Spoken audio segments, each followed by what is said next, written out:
Schadenfreude? Everybody must have screamed, ah! He's a sung hero. A little pushy. Are you back from listening to Stairway to Heaven twice? Now, those are just words I looked up on the internet. Unreasonable Doubt, a podcast about West Virginia University basketball, starts now. Hello. Welcome to Unreasonable Doubt. I'm Josh Witt. We're in the off season for WVU. Basketball, from the college perspective, is coming to a close. Final Four is set. Can you believe this Final Four? Miami didn't have them. Connecticut didn't have them. San Diego State had them losing in the first round. Florida Atlantic. Wow. Shout out to Conference USA. What a Final Four. And West Virginia, not one of those four, lost in the first round. But what can West Virginia learn from this year's group of Final Four teams? Is there a blueprint there that all of these four teams share that West Virginia, not that they're going to get to the Final Four next year, but to not only get to the NCAA tournament, but maybe, try to get to that second weekend? Maybe they can learn a thing or two from the Owls, the Aztecs, the Hurricanes, the Huskies. So I looked into Ken Pomeroy's computer to try to get some deets. And the first thing West Virginia can learn from these Final Four teams is it's helpful when a majority of your starters were on the roster last season for this Final Four. 15 of the Final Four's 20 starters, they were on that team's roster one season ago. Doesn't mean they all have been lifelong, 4-year starters, but it just means what I told you, that the season before with the team, this season, they're in the Final Four. And so when you compare that to West Virginia this year, Kedrian Johnson, only starter for WVU that was on the roster last season. Now listen, we're in the NIL era, transfer portal era, lots of moving parts. Every season, it's its own season. I get it. You're not going to have 4-year guys on the roster as a rule. It can absolutely happen, and you can see that within this Final Four group. But it's a rare bird these days, right? But if you can get major contributors, high-end guys who are going to play for you a bunch to stay for 2 to 3 seasons, like one Kedrian Johnson, then I think that gives you a competitive advantage. And when you look outside of this season and look at WVU's rosters, the last WVU roster that made it to the second weekend of the tournament, I'll roll them off for you. I'll reel them off for you. I'll rock and roll them off for you. Javon Carter, 4-year guy. Daxter Miles, 4-year guy. Kanate, sophomore. Beetle Bolden, sophomore. Issa Ahmad, junior. Lamont West, sophomore. All these guys started games and were on the roster the prior season before they made it to the Sweet 16, losing to Villanova in 2018. Chase Harler was on that roster, 2-year guy. Logan Rout, sophomore. Those guys were in the rotation as well. So again, it's hard to expect. And right now, we got a decent number. It's still early, but a decent number of guys still affiliated with the university. And if you can get, no matter what happens, I think the number of guys who are going to be on this roster that were on the roster this season is going to be way more than the 5 we had last year. Remember with the loyalty poster? They got loyalty in their DNA. Let's not talk about one of those guys that's already gone. But anyway, you're going to have more. And in theory, you could have a starting lineup next season with the majority of the guys who were on this season's roster, even if more guys leave. So that's the first thing we can learn from the Final Four. Second thing, this is not a new thing if you follow Ken Pomeroy's computer, but it's absolutely true. If you're going to make a run in the tournament and a deep run into the tournament, you should be one of two things. You either need to be elite at offense or elite at defense, or be really good in both. And by really good, let's say be in the top 50 in Ken Pomeroy's computer in offensive and defensive efficiency. Look at the Final Four this year. FAU, top 30 on Ken Pomeroy's computer at offense and defense. Miami, not great defensively.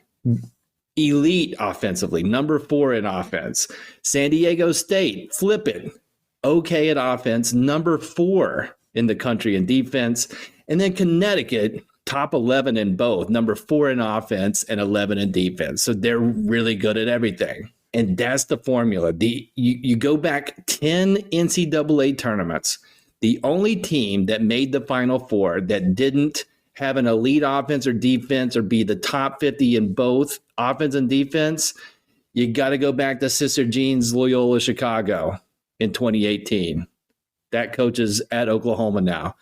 That's the only one. The other 39 teams that made the Final Four fit that criteria. And so West Virginia's not there, right? You look back historically, the team that didn't get to play in the tournament because pandemic, that was an elite defensive team. All 4 of the West Virginia teams, top 50 in both, with a couple of seasons of elite defense. The first 4 years that Bob Huggins was at Morgantown, top 50 in both, including a Final Four run. So when you look at this season, WVU's defensive rating is going to finish outside the top 50, and offense was not elite, but really good. So what's the path that's most attainable for WVU to not make a Final Four run, but to get to that second weekend? I mean, when you look at defense, and it's high 50s, can you get major improvements next season defensively? Maybe. I mean, if Okonkwo continues to develop as a shot blocker, Waggy's got some shot blocker in him. If that's kind of everything feeds to them and they swat everything out, I don't know how much that makes them improve, and they've got to get stronger as well. Then maybe, but I don't see it right now. And maybe they pick up some defensive guys in the portal. So if you don't have that, I think the path that makes the most sense without factoring in who the head coach is to become an elite offensive team. And again, this is based on Ken Pomeroy's computer. So it doesn't mean you have to be the best shooting team. It can mean you can dominate with offensive rebounding. You just have to be efficient. And what if you are an elite offensive team, continue to improve defensively? Because this team, while it wasn't in the top 50 this season, they improved from last year. So if you keep Trey Mitchell and you keep Joe Toussaint and Jose Perez hangs out and Omar Silverio, he sticks around, and Seth Wilson sticks around, and second-year Josiah Harris, and you get more portal offense, you can see you've got guys who can score the ball, guys who are willing passers, and you could see the offense take another step up, closer to elite status. Now, what kind of rubs against that is, we all know Hall of Fame coach Bob Huggins. It's not his MO. His MO is not to be, I don't think he's turning it down, but his MO is not being elite offensively. You wouldn't describe Bob Huggins' teams as being elite offense. You just don't say it. And so that's the rub. However, I think it's the most attainable path for Bob Huggins and what West Virginia can bring back for next season. So that's number 2 thing you can learn. And then third, this is kind of, I'm cheating here, but you can't just give 2 things you've learned. You got to give, all things are better in 3s. The third thing you can learn is just to be more lucky. Have better luck. Very easy to say. I don't know how to actually put that in motion as far as being more lucky. I'm using that term because Ken Pomeroy's computer, when you scroll through, you don't even have to pay the annual fee. You can go to kenpom.com. In the middle of the page, that column, the middle will say luck, and it'll give a number and it'll give a ranking. And when you look at the Final Four this year, you'll see that UConn kind of goes against the grain this year as making the Final Four with a terrible luck ranking. I mean, this team went into January undefeated, very highly ranked. Then they lost, they end up losing 8 games on the season, but they lost a bunch right in the middle of the season, then righted the ship, and now they're in the Final Four. But most of the time, teams that make it to the Final Four, not necessarily that they're lucky teams, but you definitely don't look at that luck rating and say they were unlucky. UConn is the exception. And so what does that mean? Well, I could have somebody like WVU stats guy. I could have Joel come back on and explain better what the luck ranking, what goes into that. My understanding is basically you look at your analytics and you compare it to your winning percentage, right? And so if you have real good stats and you win a lot, or you have really terrible stats and you don't win a lot, then not much luck involved there, right? You kind of are what you are, and your record definitely reflects what kind of analytics you're putting out there. If you have real good stats, but you don't win a lot, you're unlucky. If you have okay stats, but you have a way better or you win a bunch, but your stats say you're okay, then you're lucky. All right. So I looked at the luck statistic for the Mountaineers in Basketball Hall of Fame coach Bob Huggins, 16 seasons in Morgantown. And are you sitting down? Would you be surprised that Bob Huggins has been extremely unlucky according to Ken Pomeroy's luck ranking? It can't come as a shock. Like, without even looking at numbers, you think, all right, like things you think about with Bob Huggins, you say, could have won a national championship at Cincinnati if Kenyon Martin didn't break his leg. You think about Deshaun Butler tearing his ACL in the Final Four game against Duke. These horrible, without looking at numbers, unlucky moments attributed to Bob Huggins. But when you dig into the Ken Pomeroy luck stat, the analytics say he's unlucky as well. And West Virginia is coming off of this 2022-2023 season and this is saying something, this was Bob Huggins' lowest or most unlucky team based on that luck rating. West Virginia is going to end up in the 320s. This year there's like 364 Division I teams, and West Virginia was more unlucky than 320 some. And in 16 seasons, Bob Huggins has had 2 lucky seasons, 2 based on this stat, 3 seasons where it kind of was what it was. Their analytics reflected their winning percentage. And so, again, I told you, 16 seasons now, Bob Huggins at West Virginia. So that means 11 of Bob Huggins' 16 seasons were deemed unlucky by Ken Pomeroy's computer. Bob Huggins has had major success. The program's done well under Bob Huggins at WVU. And 11 of those 16 seasons, luck was not on his side based on a statistic that Ken Pomeroy keeps track of.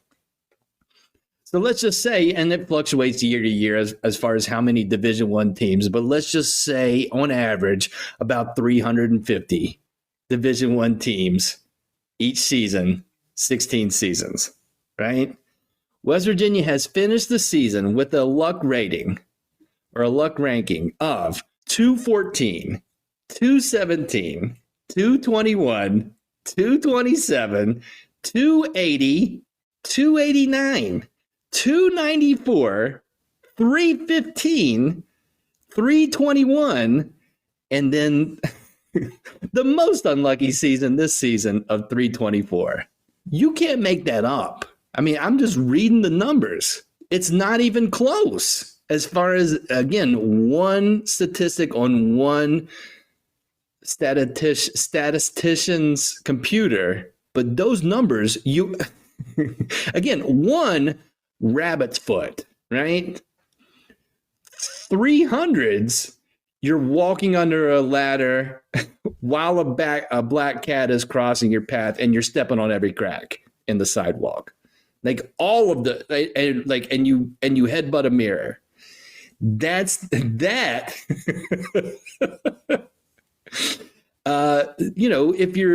If you're seventh, if that number is 7, then you found a penny on the ground and its heads, and you rubbed a rabbit's foot, and you saw a leprechaun. Like, I don't know what else is lucky, but Bob Huggins' luck is just think of the most unlucky things, and that's been Huggins' tenure at WVU. So again, I'm kind of stuck on this one as far as how do you tell someone to be more lucky. I'm at a loss for words there. But if you figure that out, then pass that along to old Huggy Bear, because he could definitely use some luck.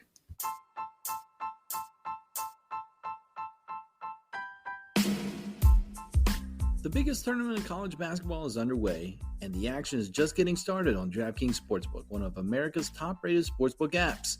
Right now, new customers bet just $5 on any pregame moneyline bet and score $150 in bonus bets if your team wins. Plus, combine multiple bets for a shot at an even bigger payout. DraftKings will be featuring parlays and odd boosts all tournament long, so be sure to check the DraftKings Sportsbook app every day to see what they have in store. How about this tournament, right? The Owls. I mean, in a tournament where underdogs are making it happen, why not go for the Owls? Download the DraftKings Sportsbook app now and sign up with code TBPN. Right now, new customers can bet $5 on any pregame moneyline bet and get $150 in bonus bets if your team wins. Only at DraftKings Sportsbook with code TBPN. Minimum age and eligibility restrictions apply. See show notes for details. If I didn't say in the first segment, I just want to take a moment to congratulate the Miami Hurricanes for representing the Atlantic Coast Conference, the longtime powerhouse Atlantic Coast Conference, in the Final Four. Once again, the ACC represented in the Final Four, coming off of last season where they had 2 teams in the Final Four. Just what a run for the ACC, right? I mean, obviously Miami makes the Final Four, and the ACC homers on the internet, the small part of the internet that I pay attention to, they make the astute observation. They look around, shoulder shrug, where are the Big 12 teams in the Final Four? I don't see any. Do you see any? And then from that, make the logical, again, very rational conclusion. ACC, underrated. Big bad Big 12, overrated. Am I right? And let's just talk this out. It's just me and you here. You're listening. I'm talking into the microphone. Let's talk about the ACC. Let's talk about that behemoth that is the ACC. And let's start with a team and a school with lots of basketball history, lots of basketball success. Let's talk about the Louisville Cardinals. This year, not the best for our friends in Central Kentucky. Louisville started the season losing home games to Bellarmine. You remember those? You remember them? West Virginia played them last season. Bellarmine, Wright State, not Wrong State, and Appalachian State. So they started with that 0-3 start. They finished the season 4-28. So Miami, you would argue, represents the best of the ACC. No one is disputing the worst of the ACC this season, the Louisville Cardinals. Guy keeps his job. Guy had a 4-28 season as the head coach, still the head coach. But on the bright side, of those 4 wins, 2 of them came in conference. So congrats to Louisville on not going over in the conference schedule. Who were those 2 wins against in the mighty ACC? One was the Georgia Tech. And Georgia Tech, they had quite a run this year. 9-game losing streak on their record. And so that's not great. And that coach got fired. 4-28, keep your job. But that was his first season. There's nowhere to go from up, right? In West Virginia terminology, setting a low bar. And so that guy can hopefully exceed it next season. So one was the Georgia Tech. The other win for Louisville was to the Clemson Tigers. Okay. And we remember Clemson. Clemson, with that loss to Louisville, finished 1 win out from being a co-champion of the ACC in the regular season. That was the difference. Losing to what ended up being a 4-28 Louisville team. Clemson, who, again, if they would have beat like 28 other teams beside them, if they would have got over on Louisville, they would be a co-ACC champion. But because they lost to Louisville, Clemson didn't make the NCAA tournament. Clemson, tied for 3rd in the regular season, wasn't invited to the to the NCAA tournament. They did get an NIT invite. They lost that. They lost the first game to Morehead State, right at home. So I don't know how you. And again, just pointing out information. We're just trying to give a well-rounded opinion here on overrated, underrated, properly rated conferences. Clemson ended up tied for 3rd in the ACC. The 2 teams that tied for 3rd in the Big 12 were Kansas State and TCU. Both of those teams very comfortably were invited to the NCAA tournament. Both teams won games in the NCAA tournament. And one of those teams, Kansas State, had the ball with seconds left and a chance to force overtime. And if they scored more points in overtime, they would have made this Final Four. Clemson lost in the first round in the NIT to Morehead State. Hey, Josh, West Virginia, first round. Bull. I'm just trying to get as close to apples to apples comparison here. ACC versus Big 12. Specifically those 2. So that's your comparison of 3rd place teams. And the 2 last place teams, so Louisville, clearly the worst team in the ACC. The 2 teams that tied for worst in the Big 12 were Texas Tech and Oklahoma. And let me look at their resumes. Oh, I see. Texas Tech, yes, they lost 8 in a row in the Big 12. But Texas Tech also beat an Elite 8 Texas team. Texas Tech didn't beat Texas Tech. Texas Tech beat Texas. And it just so happened that the last place team in the Big 12, Texas Tech, played the last place team in the ACC during the regular season in beautiful Hawaii. What was the final score of that game? Let me pull it up here. Oh, yes. Texas Tech 70, Louisville 38. So in a head-to-head comparison of the 2 worst teams in each conference, one team won by 32. All right? And then you look at Oklahoma. What's on their resume? Well, they beat the top-seeded team in the NCAA tournament by 24. And they were up at 30 at some point. So there's your comparison of the last place teams. One ACC team made it to the Final Four. Congratulations, Miami. One ACC team made it to the Elite 8. Congratulations, Miami. Big 12 had 2. One ACC team, made it to the Sweet 16. The Big 12 had 2. 3 ACC teams made it to the round of 32. So that's pretty good, right? Have wins in the Big 12 tournament or in the NCAA tournament. The Big 12 had 4 that made it to the round of 32. Of the teams that made it to the NCAA tournament from the ACC, 2 of them were in the play-in game. one couldn't win the play-in game, and the other one beat a Mississippi State team who shot 38% from the floor, and Mississippi State lost by 1. So by just continuing logic and just laying it all out, I would argue that the Big 12 was properly rated this season as the best top to bottom basketball conference in these United States of America. And using logic as well, the ACC was properly rated as the worst top to bottom basketball conference in the Power Six. One man's opinion.